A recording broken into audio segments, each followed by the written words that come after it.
एक छोटे से गांव रामपुर में हरिप्रसाद नाम का एक किसान रहता था। उम्र रही होगी करीब 55 साल, चेहरे पर झुर्रियां लेकिन आंखों में उम्मीद की चमक आज भी वैसी ही थी जैसी जवानी के दिनों में थी। हरिप्रसाद की जिंदगी साधारण थी। एक पुराना मिट्टी का घर, 2 गायें, 1 हल और 5 बीघा जमीन। उसी पर खेती करके वो अपने परिवार, पत्नी गंगा देवी, बेटा मनोज और बहू रेखा का पेट पालता था।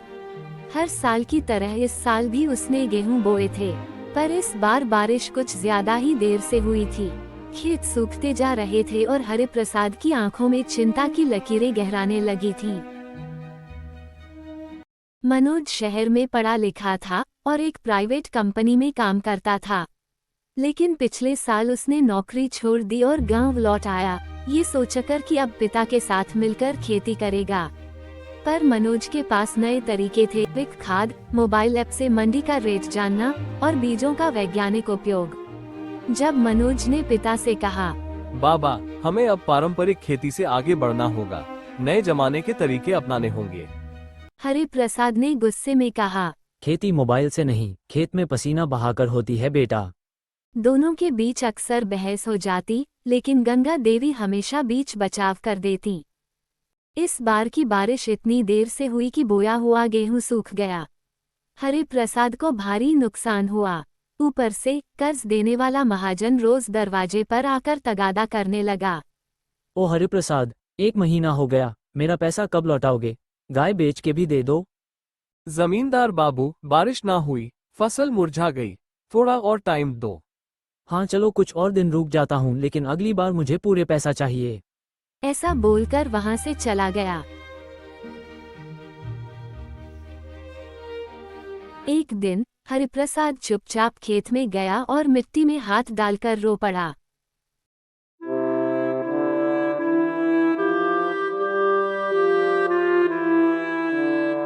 हे धरती माँ, मैंने तुझे अपना सब कुछ दिया, तूने ही मुझे निराश कर दिया।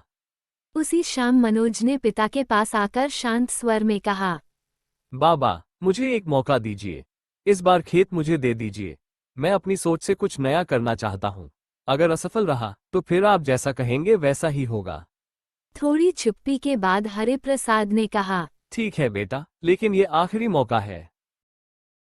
मनोज ने खेत की मिट्टी की जांच करवाई। फिर उसने जैविक खाद, वर्मी कंपोस्ट और ट्रेंच विधि से सिंचाई शुरू की। टमाटर, धनिया और मूली जैसी जल्दी तैयार होने वाली फसलें बोईं। उसने गांव के ही 2 युवकों को काम पर रखा और उन्हें ट्रेनिंग भी दी। कुछ लोगों ने ताना मारा, अरे, ये शहर वाला लड़का अब खेत में वैज्ञानिक बना है। लेकिन मनोज ने किसी की न सुनी। दिन रात खेत में पसीना बहाया।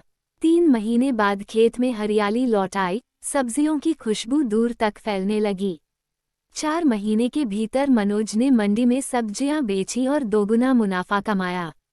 उसने न सिर्फ पुराने कर्ज चुकाए, बल्कि नया सोलर पंप और बीज स्टोव भी बनवाया।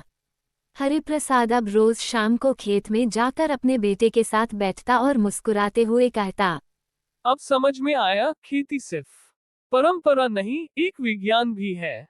गांव के दूसरे किसान भी मनोज से सीखने आने लगे। पुरस्कार समारोह में जब मनोज मंच पर गया तो भीड़ में बैठे हरिप्रसाद की आंखें भर आईं। उन्होंने, हरिप्रसाद जी, आपके बेटे ने गांव की तस्वीर बदल दी।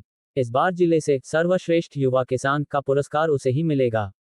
पुरस्कार समारोह में जब मनोज मंच पर गया तो भीड़ में बैठे हरिप्रसाद की आंखें भर आईं। उन्होंने गंगा देवी से कहा, हमारा बेटा नहीं, ये तो हमारी जमीन की नई उम्मीद है। ये अंकुर है भविष्य का। इस तरह एक बूढ़े किसान की जमीन और एक युवा किसान की सोच ने मिलकर वो कर दिखाया जो अकेले कोई नहीं कर सकता था। ये कहानी सिर्फ एक परिवार की नहीं, बल्कि हर उस किसान की है जो बदलते समय में भी हार नहीं मानता। अगर आपको ये कहानी पसंद आई हो तो बताइए अगली बार आपको किस विषय पर कहानी चाहिए।